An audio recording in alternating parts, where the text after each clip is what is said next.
really like salmon, but I love lamprey. You can find me looking for them in any given day, stream, river, lake, or an ocean bay. Some people eat them raw. 93 FM, 1340 AM, KIHR, Mark Bailey, mid-Columbia today, and it is raining out there today, and it is raining hard. Plus, it is cold. Highs are only in the 40s. And then add in the west wind about 35 miles per hour. Umbrellas are doing no good. The rain's going sideways. And right now, to be honest, only an idiot would be out in this rain.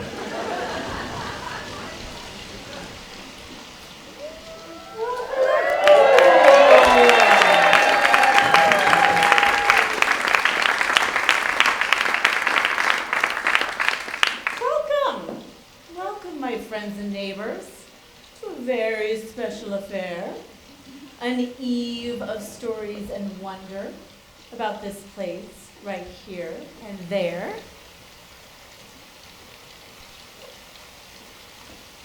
Hold on a minute. This rain is heavy. Surely I don't need this. I call this place home. And we know how to get wet. Because this is the Pacific Northwest! So tonight we go to the Watershed, which when you think about it, is sort of like a big bowl that drains the water from the ridge tops down to the river bottom. And while that water drains, it passes through so many different places, and it connects so many different people. And tonight, we get to go along for the ride. Our story begins in the sky, where the rain is falling onto a mountaintop. From there, it flows down into an orchard, passes under a city, and arrives right out here at the Columbia River. We have a lot of ground to cover, and all we hear is your guide. But really, this is a story told by a place and its people. Here we go.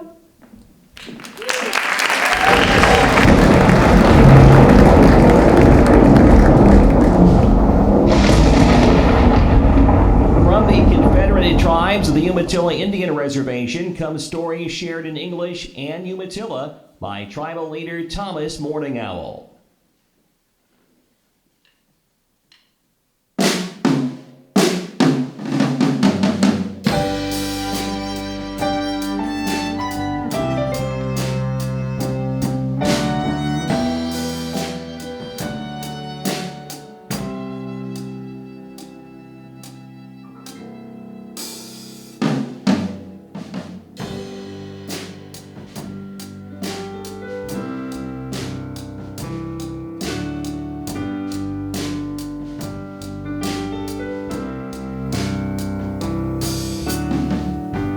The waters that flow upon the earth and the waters that flow within the earth are like the blood vessels in our bodies.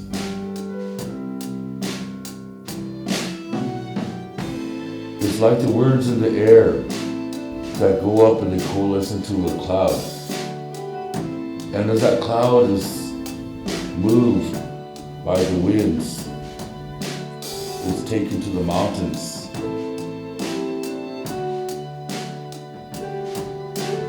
And as it comes down, it's like a single word that falls upon the land.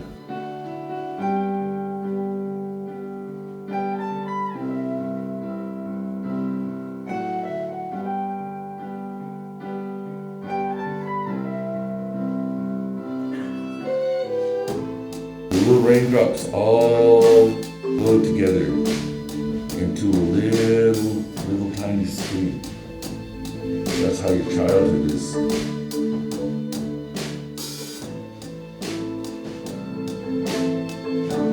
But as more and more of those raindrops come down into your life, it becomes a small little tiny creek. And that's your experiences.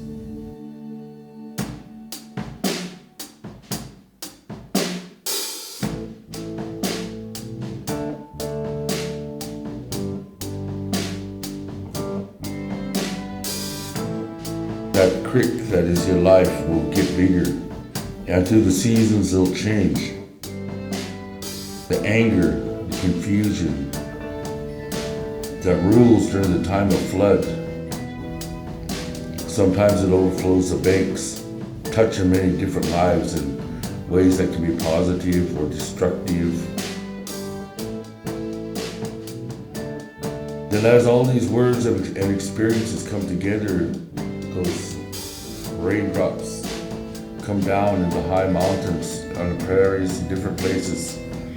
It adds to that knowledge.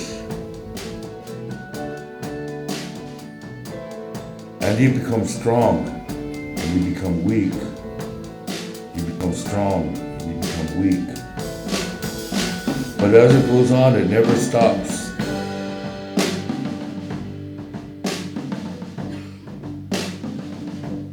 But as we begin our journey to our oceans of compassion, knowledge, another experience will come into your life, like a feed of another creek to join with your consciousness and your experience, and it'll get big, and it'll flow, sometimes erratically, sometimes very steady. Sometimes it's slow, sometimes it's fast.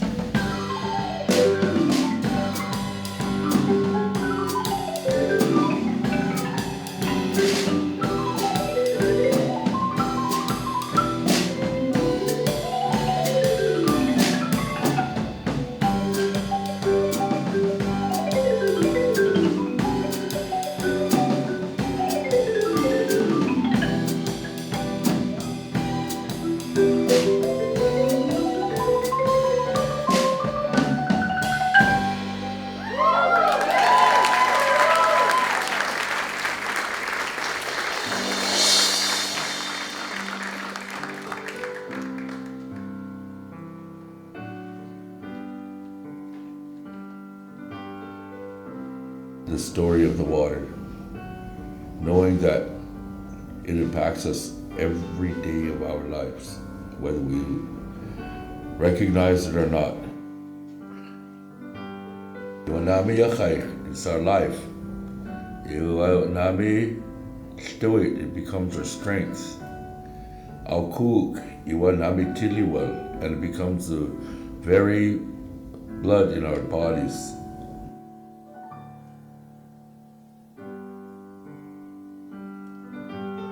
Water is most important. It begins to show a journey that's the beginning.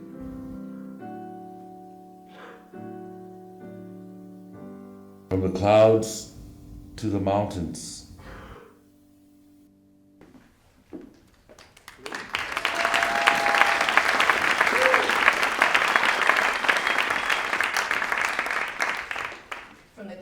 To the mountains.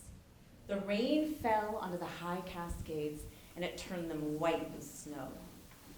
And there in that cold, harsh, rugged terrain where it seemed like nothing could possibly survive, our story continues with an unexpected discovery.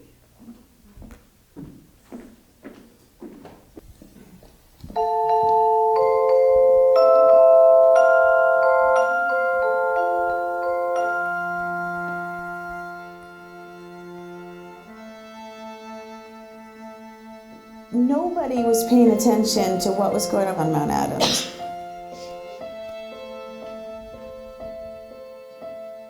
We had this native species that we knew almost nothing about. It could have totally blinked out and we wouldn't even have known it was on Mount Adams. Part of being a wildlife biologist is solving these mysteries that no one else decided to try and solve.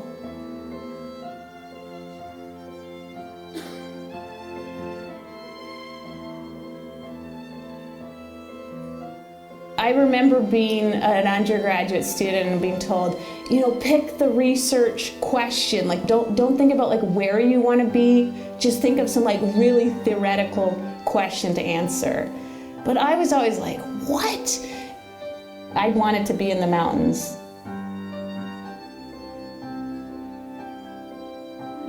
Well, we were out there setting stations for wolverines and just getting nothing, just coming up crickets over and over. I can remember in 2008, I was going through the photos from one of the cameras that I set. And I was just scrolling through photos of gray jays and Pacific martins. And all of a sudden, this fox pops up.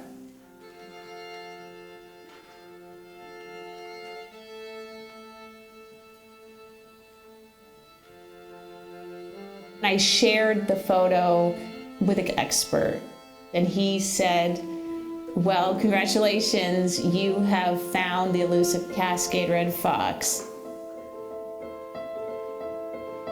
It was a species that nobody knew anything about, and we started getting them on our cameras. Red foxes, they occur all across the planet. And so we, as a culture, think of them as this very ubiquitous species.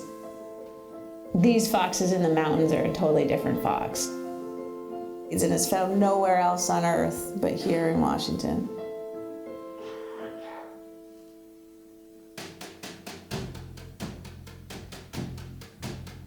Here on Mount Adams is this critter that contains this unique genetic signature of the original red foxes that came over the Bering Land Bridge.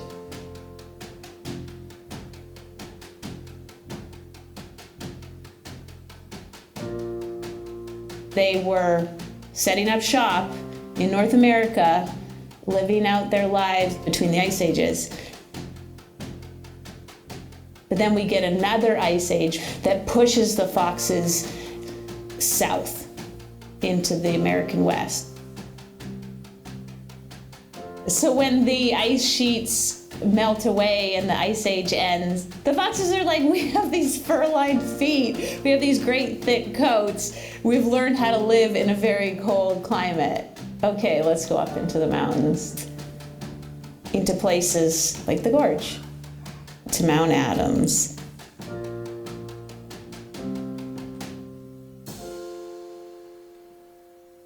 So they were just a huge question mark. If there was any left, where they were, how big its home range was, what prey species it relies upon. You know, just really, really basic ecology that you need if you want to figure out why they're declining. Even that basic stuff was really largely unknown.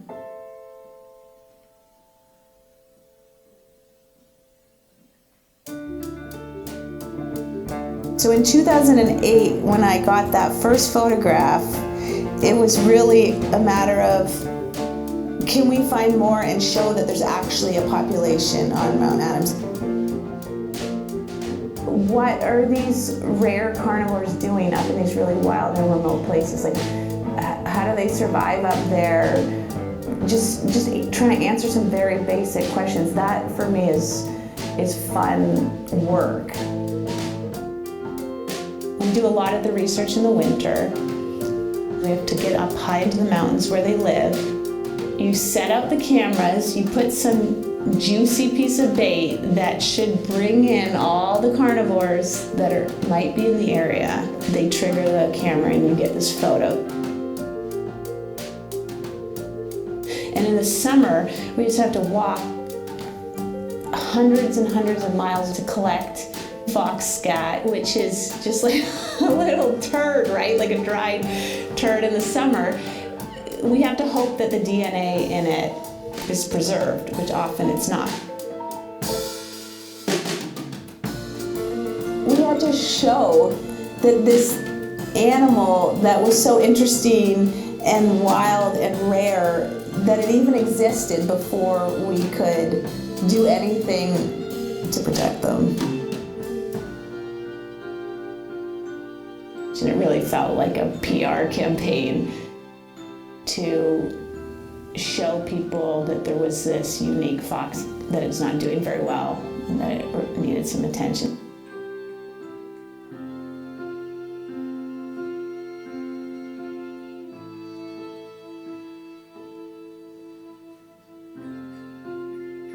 It's easy to look out your window and think that this status quo that we see, that this is normal and healthy.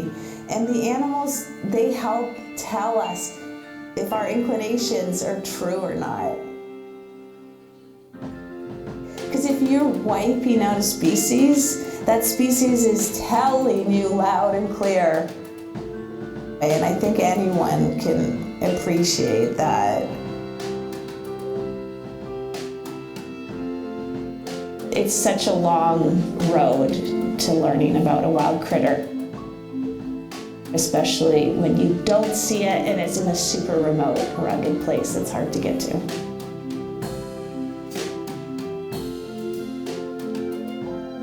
It took 16 years of doing research to learn enough that I could show others that they're really not doing very well. In 2023, the Cascade red fox was finally listed in Washington as an endangered species.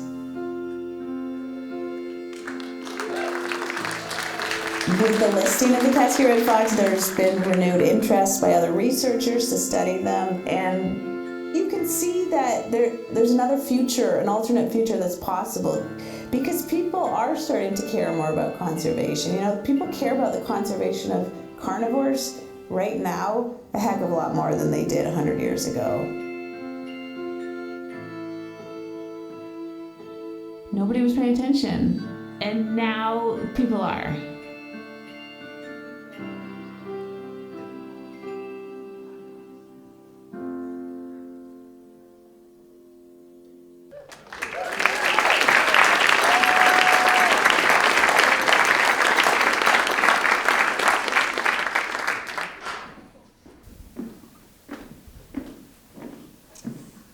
So while the Cascade red fox persisted high in the mountaintops, some of that snow began to melt.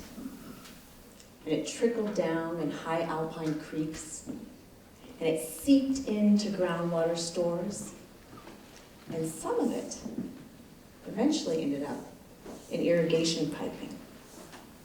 And at that point, do you think that water knew that it was headed to some of the most prolific pear orchards in the entire world?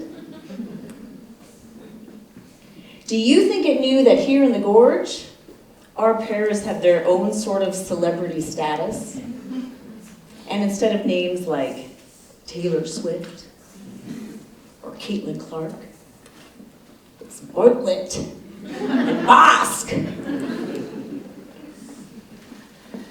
And what about all of us?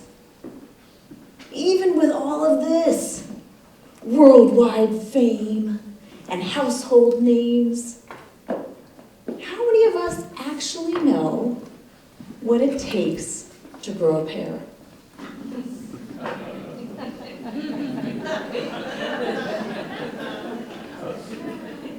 Well, our watershed was about to find out. And so are we.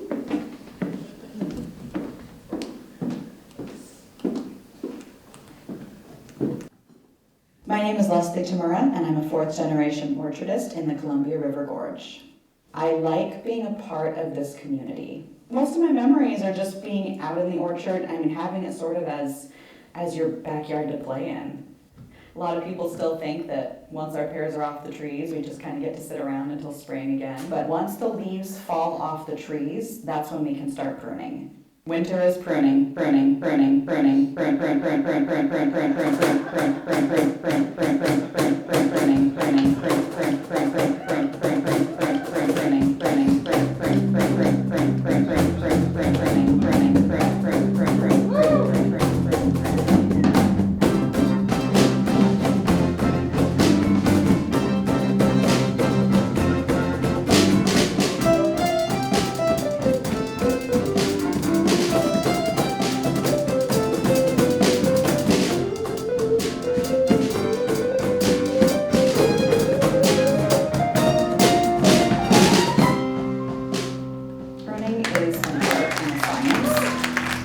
Does follow certain rules, but within those rules there's so many exceptions. You could have 10 different pruners who prune prune a tree 10 different ways, and they could all be right.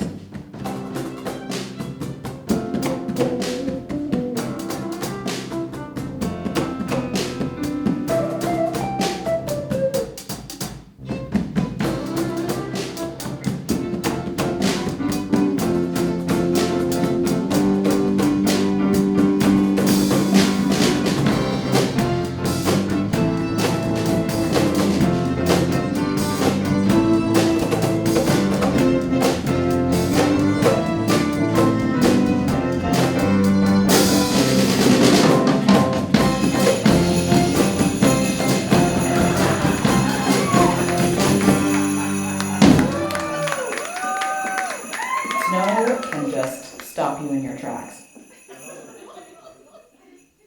You wake up and there's a foot of snow on the ground and you go, okay, well, I guess we're shoveling and plowing today and not pruning, and that's what we do.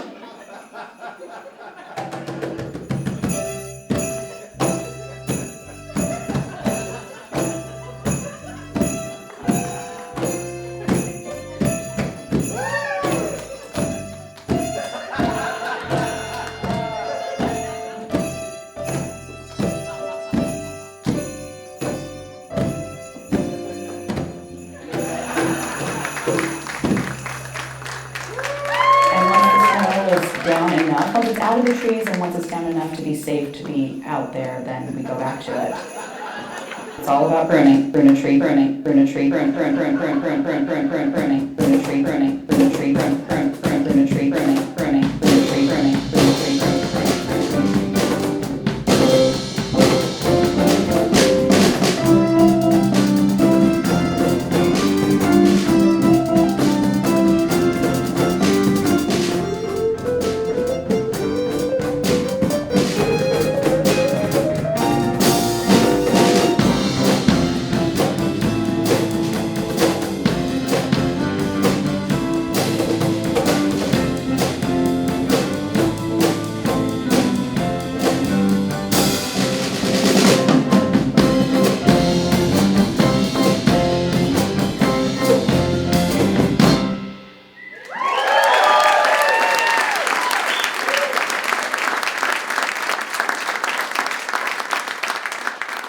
Winter is all about pruning, but as we shift into the other activities, first spring, that's really the transition into what will be all of those overlapping jobs of the spring season. And you're still pruning at that point. And you're still pruning at that point. And you're still pruning it.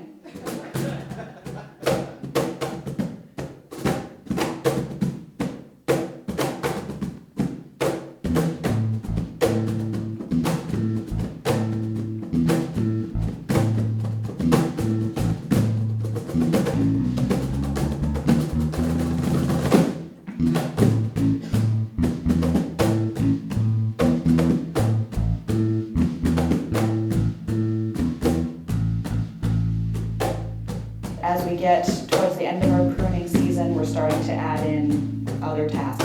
We start spraying, of course. We spray to give the trees the nutrients they need to grow the pears and to manage pests and diseases. And you're still pruning at that point. When you start spraying, you're typically still pruning.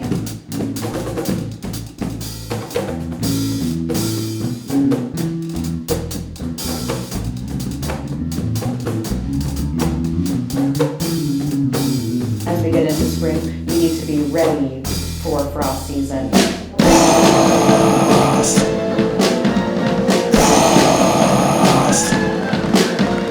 When frost is coming, it can damage pears, it can kill the young pears, and it can damage the trees. The way we fight the frost is with heat, and the way we create heat is with smudge pots and heaters.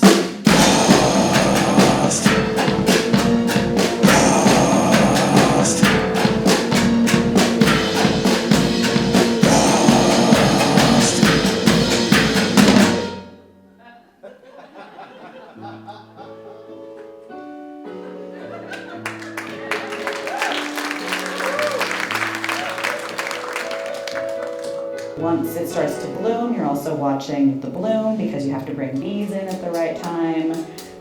And we are keeping an eye on the trees and the blossoms, monitoring their progress because we have to make sure we're bringing our bees in at the right time so everything gets pollinated.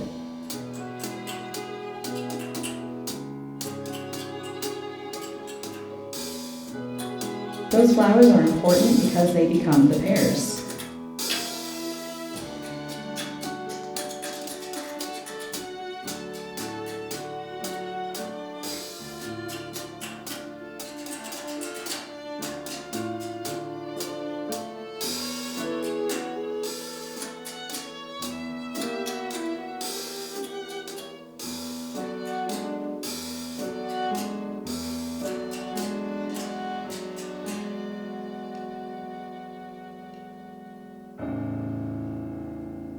Those pests, the insects on the most wanted list, Pear-Scilla.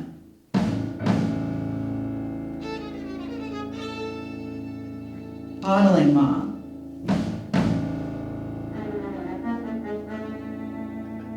Stink bug. The bad bugs damage the fruit.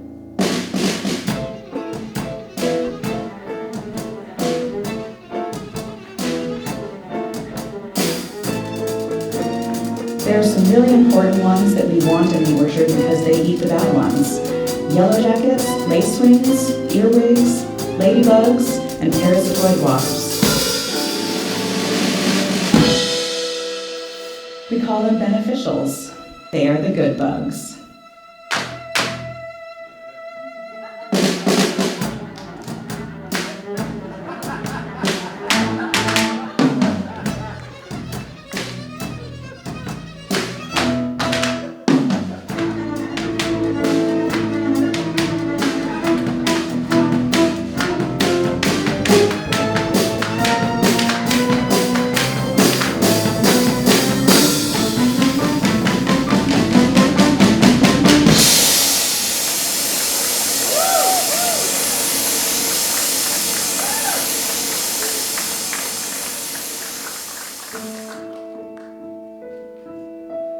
I would say summer is a little bit slower than spring, and it's a nice little reprieve between your busy spring and your harvest season. So you're still spraying. Once you get into summer, it's more for pest control. You're cutting grass, you're running irrigation, but things do slow down a little bit because you're out of frost season.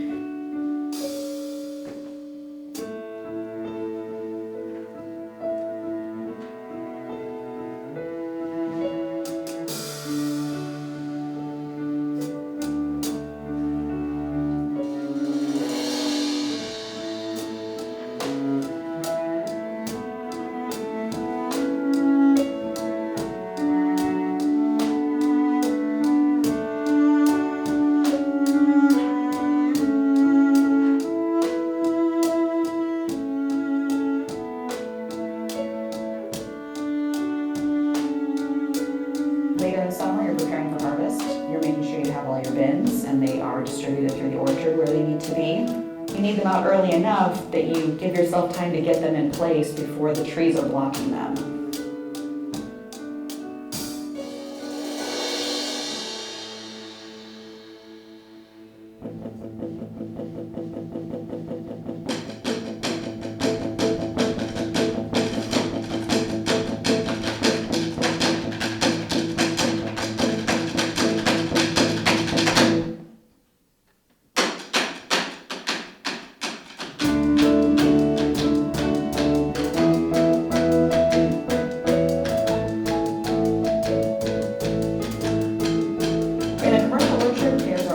Before they're ripe, and the primary way we know when they're ready to be picked is the pressure test. The pressure test measures how many pounds of force it takes to push through the skin of a pear. They always test it a few times, and then once they have a really good idea of when they're going to start, they show up and say, here's your start date, hope you're ready.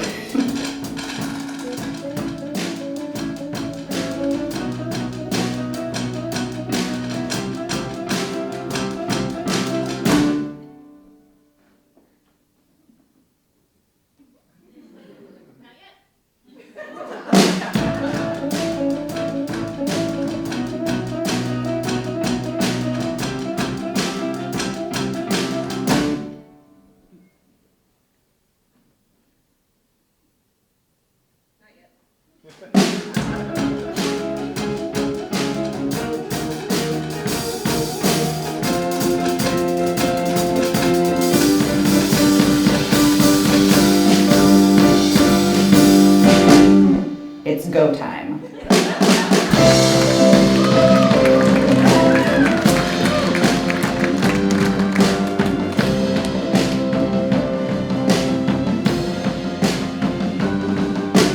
After a year of growing, we only have 7 days to pick these summer pears. To get the pears at the top of the tree, you need to climb ladders.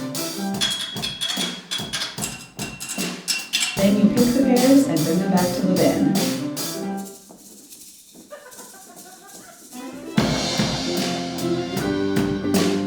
Five days left.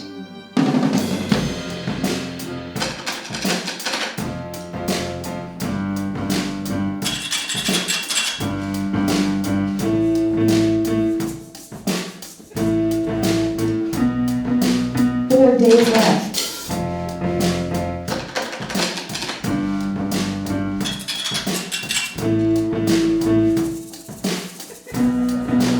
Three days left.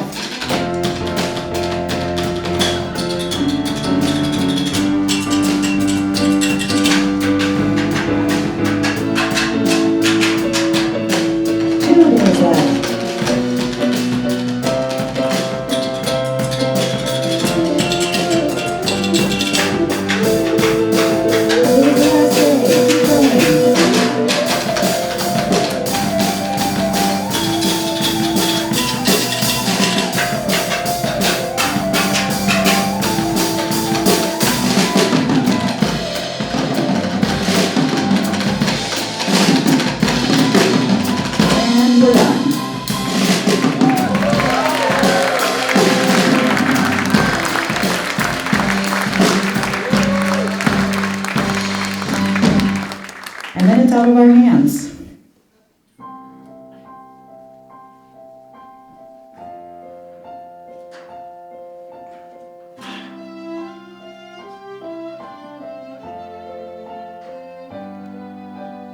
The pears go to the packing house.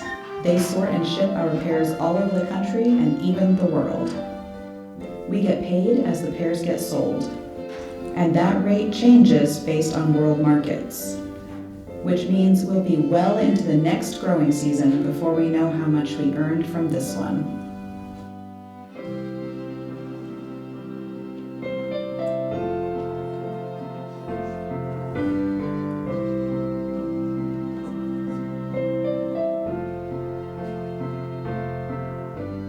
The ability to do this job gets harder every year, but our will to do it and our desire to do it, I think that's just as strong as ever.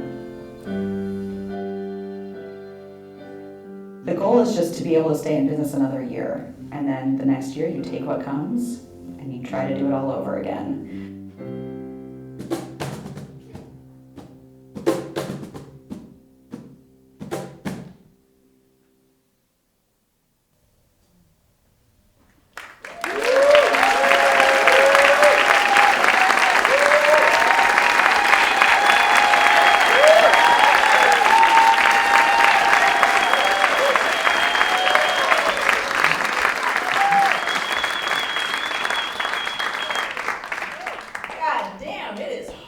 Grow a pear.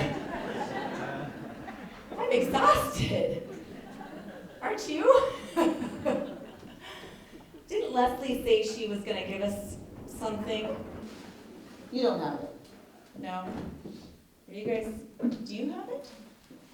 No. Okay. Where is it? Chris, you haven't seen it. I heard drummers don't drink, so I know Mike doesn't have it. Chris, you would never do anything. Shady Dave, you're on soda pop today. Which leaves me with 2 potential culprits. String section, have you guys seen it? Michelle? Sherry? Do they look guilty to you guys?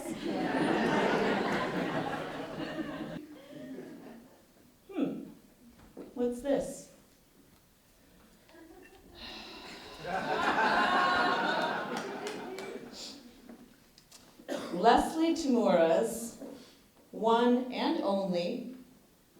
bottle of pear brandy for use only after having grown a pear.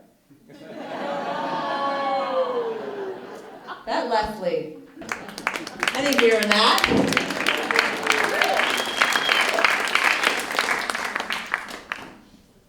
So when you think about it, that water that Leslie used to irrigate her orchards went onto the trees to grow the pears, which means that with every bite of pear, or every drink, we are eating and drinking the watershed. And to that, I say cheers. Yes! Oh my god, is this a pear brandy? Oh my god. Oh, yeah. It is so delicious. You are doing great. You look amazing.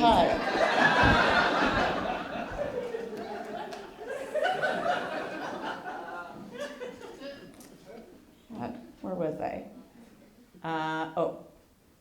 Eating and drinking the watershed.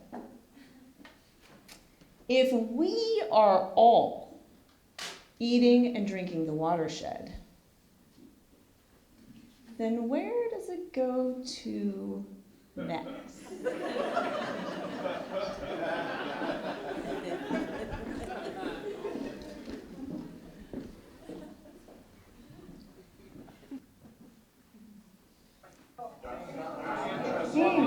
Oh my god, I love that wallpaper. It is such a bold choice. Cheers to you.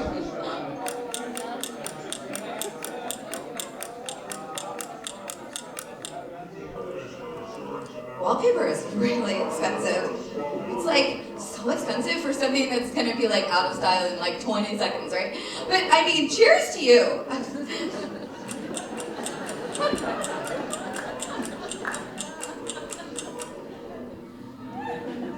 I want wallpaper. I want it so bad. It's like my husband's like, but I want a mountain lake. And I'm like, cheers to you.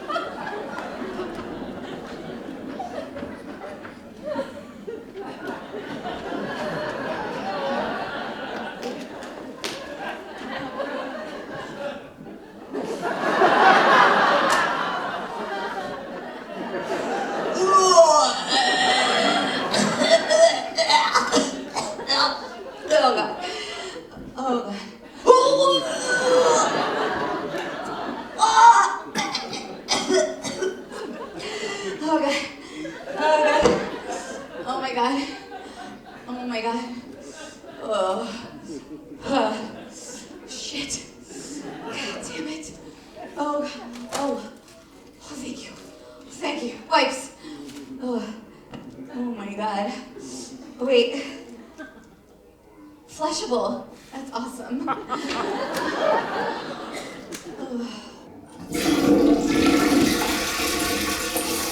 my god. No. Oh god. Go down. Oh my god, no. No. God, that's so embarrassing. Oh my god, I'm gonna die. What the hell? It was just a little effing wipe down a little fucking pipe. Oh, why are you being so dramatic? Oh god, no. Please. Well, hello, baby girl. One might ask, why are you being so dramatic? Your misunderstanding of pipes is quite problematic. Who are you? Is this real? Did I hit my head? Am I dead? Are you God? I'm the wastewater wizard you summoned with your query. Come below, and I'll tell you, dearie. Don't tell me. I know. It's only a wipe. But girlfriend, below you injured a pipe. Let's follow the arteries to get to the heart. You're really pretty, but you ain't that smart. My head aches and my teeth feel weird. And wait, I thought all wizards had long beards. I'm very drunk, that's for sure. But I've never summoned a wizard before. What the hell was in that drink? Forget that. I'm here to make you think. Now, where did that impressive amount of vomit go? Come with me, and you'll soon know that a good sewer is a noble and holy thing. Listen to me as I sing. Baby, I'm the wizard of the underground, where the underbelly's swirling round and round. You think poop, and yes, it stinks. It ain't just toilets, it's tubs and sinks. Ew, gross, puke, toothpaste, and all that spit. Ugh. Yeah, girl, it ain't just shit. The pipes are the arteries, really at the heart of these is the plant, the wastewater treatment plant. The pipes are the arteries, really at the heart of these is the plant. The wastewater treatment plant? Where would we be without a treatment plant? Takes a sludge and gives it a nudge from your house pipe to the city pipe. If not for that, the stench would be right. It's wastewater. Make no mistake. Can you guess just how much poop the average person makes? I am not dressed for that conversation. Well, little darling, let me ask you this question. What is Hooter's population? Oh.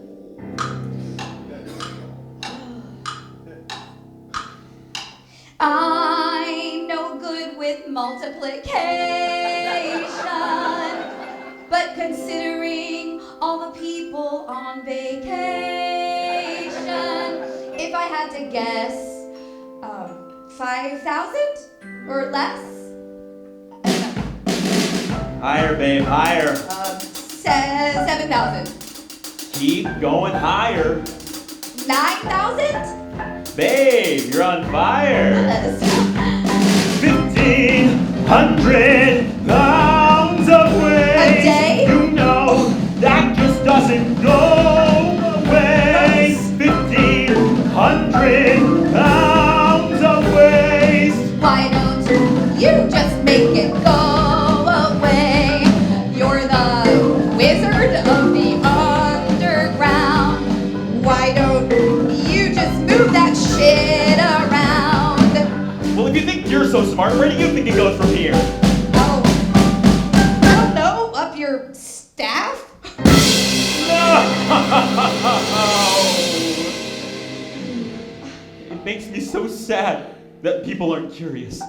This is my life's work. Flow, my tears, flow from their spring. Wastewater is something that no one cares about. I was born in the plant, and my mother was a warthog, and my dad was a big piece of poop. And I've dedicated so much of my life to it.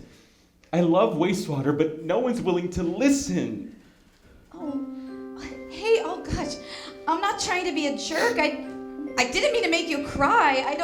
I don't know you, but I don't like seeing anybody like this. Look, I'm a very busy person, and I just have never considered all this wastewater stuff. But you know what? You seem so knowledgeable and so passionate. Okay, how about this?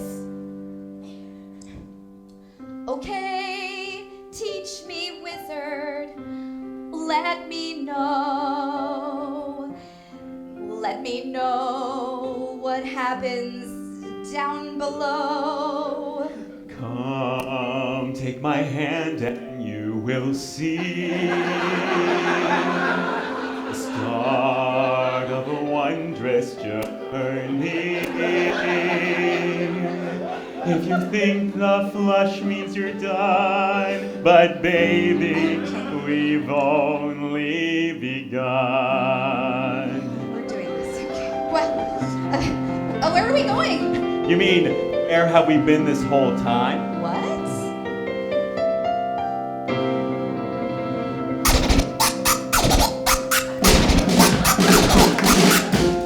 so you're at a party. Yeah, I'm here with my friends Leslie and Jocelyn. It's a great party, that's for sure. Yeah. Focus now, where we before. Let's start from the top when your feet hit the floor. First thing this morning after walking out the door. Coffee, breakfast, hot yoga too, oil change, Walmart to name a few. Mani-pedi, gynecologist, okay, I get a lot done in one day. Every step you take, and everywhere you go, mouth the pipe underneath your feet need to flow. Wizard, I'm picking up what you're putting down. There's a city at work underneath this town. All we do is go to and fro without a thought to what goes on below. When the pipes don't flow, when things get stuck, they call in the big guns to dig out the mud. I have kids and they're all boys. Down the pipes went endless toys. I hear you now about the poop and the pee. The wipes were my bad, obviously. Public enemy number one, grease is the worst of all. It takes a pipe that's made just right and turns it upsettingly small. Ew. It clogs and plugs as chaos reigns. Workers struggle and strain to remove what just doesn't belong. And that's why I sing this song. 1, 2, 3, 4. Don't put grease down the drain. People who do this strike and sing. Don't put grease down the drain. It's wrong, it's a pain. Don't put grease down the, don't put grease down the, don't put grease down the drain. You think of your wife as no big deal, barely bigger than an orange peel. What if everyone else thought like you? What do you think we'd have to do? I think I'm starting to see the light, but there is something I do not see. Where does it go? How does it flow? How's the water made safe for you and me? Are you really sure you want to know? Yes, of course! Well, if you really want to know, you must accompany me down below. All the way down under houses and stores just to see how we clean and you flow to our shores. Good old gravity does all the work as we float down through the blade schools of earth. Takes the wastewater, scrub it and clean, making it safe for you and me. Takes the wastewater, scrub it and clean, making it safe for you and me. I'm listening. What's next? Oh, hey, pools! Let's get in! Let's go! Yes! These don't belong to you, they have work to do. These don't belong to you, they have work to do. The schools play an important part. Think of them like your heart.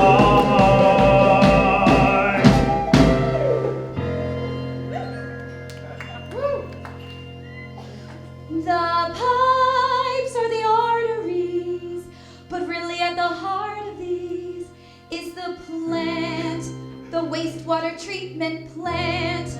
The pipes are the arteries, but really at the heart of these is the plant. The plant, the wastewater treatment plant. Chunky objects and floating debris. Stuff that's bigger than poop and pee. Gets filtered out by a screen to make the water clean. It's treating the waste, putting in its place. But there's one thing I keep thinking about. How in the hell do you get that smell out? Ah yes, an amazing part. The bugs are a work of art. Bugs? No.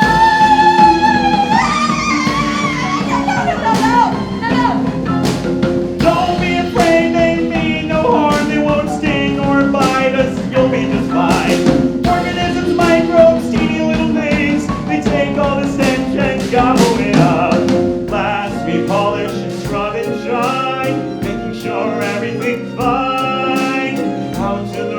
it flows, so we make sure that everyone knows.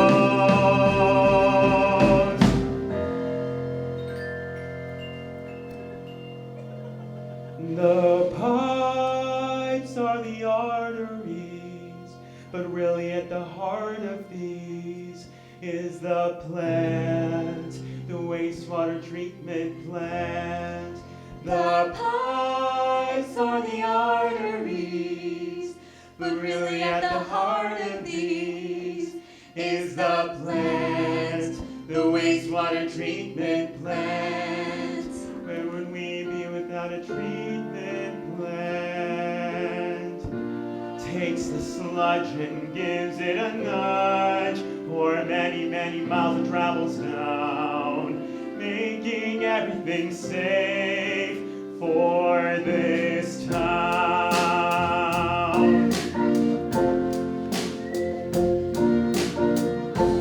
Think of the journey the water takes. Think of the work to make it good and pure, to recycle and conserve for the earth we all deserve. From the mountains to the western shore. It's not just a buzz, but life in the water. Making it safe for the salmon and the otter. Making it safe for the kids to play. Splashing around the Columbia gorgeous town.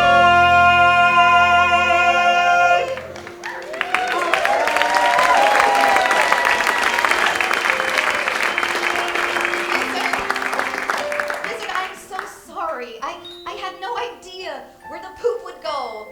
I had no idea that it was gravity fed, and without the plant, we'd probably be dead. Wizard, you are the coolest. And the plant truly is a wondrous thing. I have to ask you one more thing. Can you please help me with that toilet? I'd be happy to help, but unfortunately I've had such a long day and there's no more magic left in my staff. What? I'm gonna need some help from the audience to cast a spell so my wand will work again. What does everyone think? Okay, get after me. I promise to never put grease down the sink. Put grease down the sink. I promise to never put grease down the sink. I promise to never put grease down the sink. I promise to never put grease down the sink. I promise to never put grease down the sink.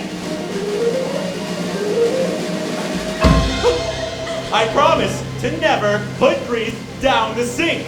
I promise to never put grease down the sink. I can feel the power coursing through me. I'm magical.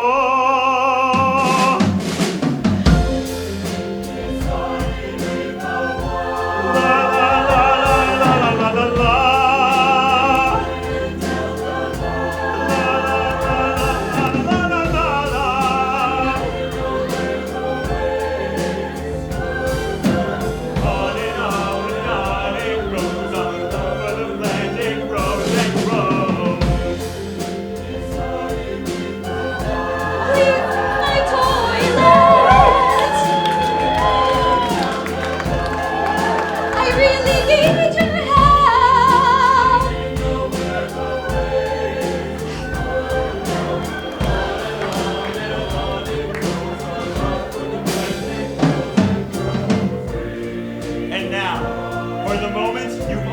Waiting for the grand finale.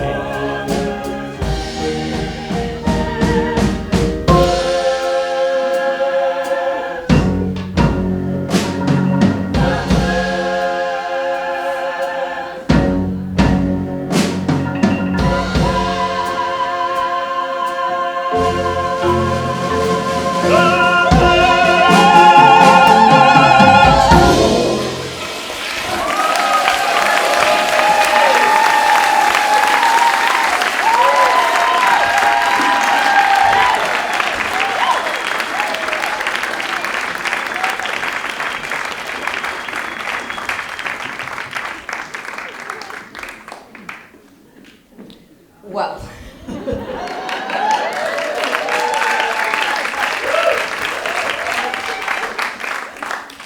we have arrived at the last chapter of our story. Our water has traveled a long ways. It started up in the sky as rain. It fell down to the mountaintop, flowed down into an orchard.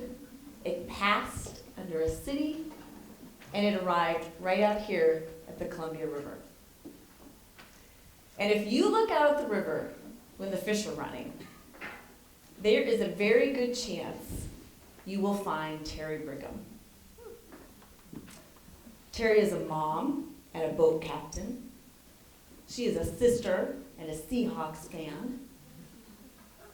She is a daughter and a tribal fisherwoman. And when Terry talks about the river, she talks about coming home. And tonight, so will we. As our story comes to a close, we'll consider all the people the water has touched along the way, and what it means to be connected to a place and to each other.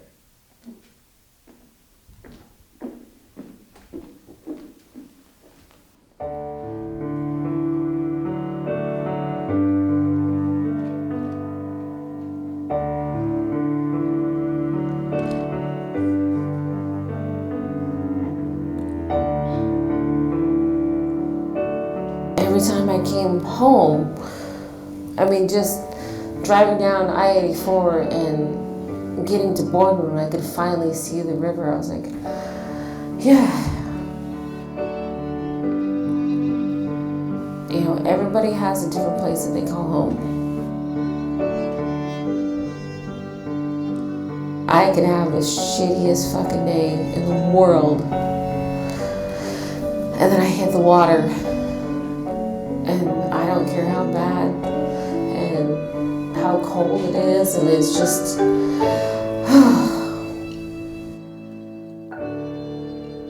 yeah, you're back here. This is where you belong.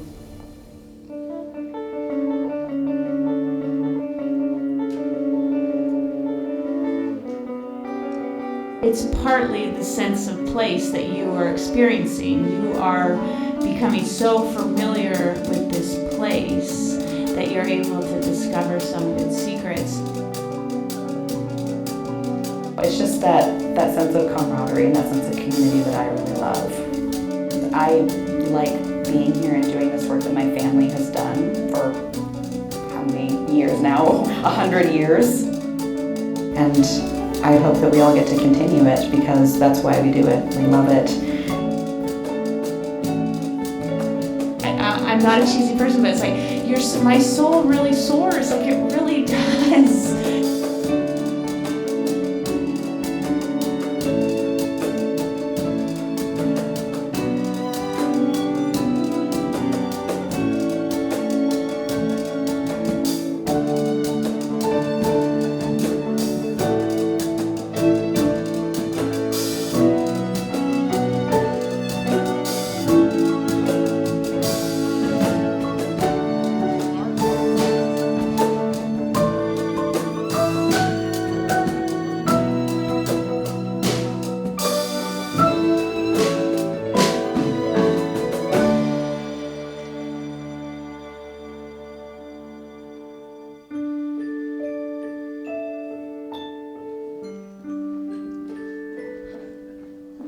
Oh, wizard, will I ever see you again? Of course you will. You can always find me here at the wastewater treatment plant. Oh, yeah, that's right. Oh, because the pipes are the arteries that connect my heart to yours. Every time I flush the toilet, I'll think of you.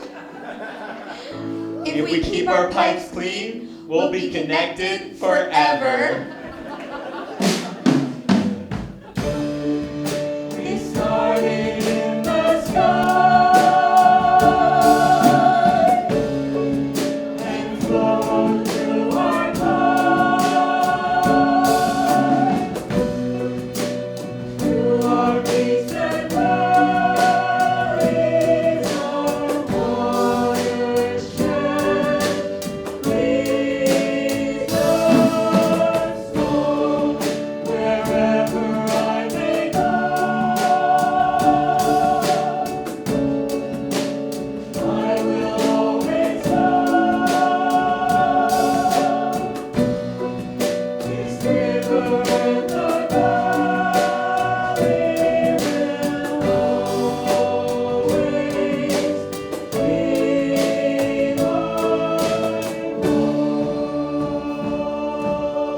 ending is not an ending. The cloud becomes the rain becomes the rivers, clear back to the beginning. Watersheds are all around us, and we are only a part of it. And that will never change.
Watershed is made up of many different parts, and I would love you to help me thank the parts of this watershed project, starting with our beautiful choir.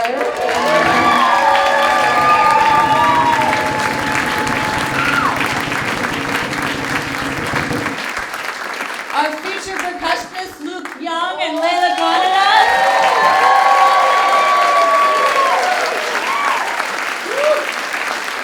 Layla is our music director.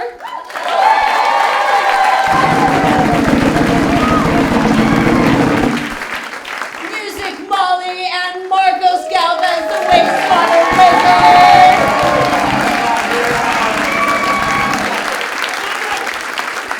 Molly wrote all the lyrics for Movement 4.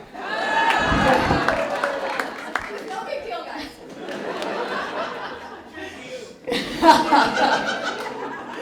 Our beautiful Watershed rock opera band.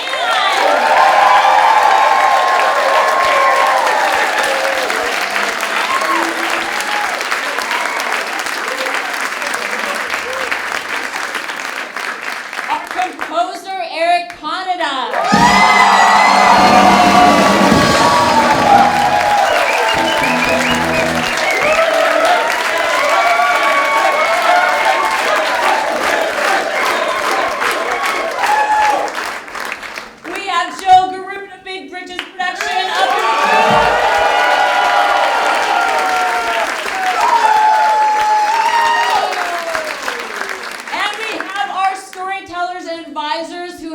Make each movement come to life.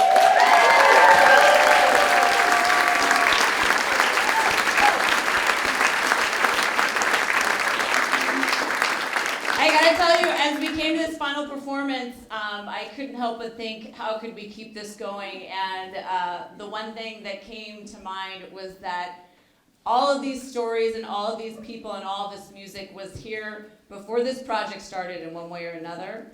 And it will be here after this is done. This idea and the connections between people and this place and what it means to us and the people whose stories give it a sense of place, that will all be here even when you walk out that door.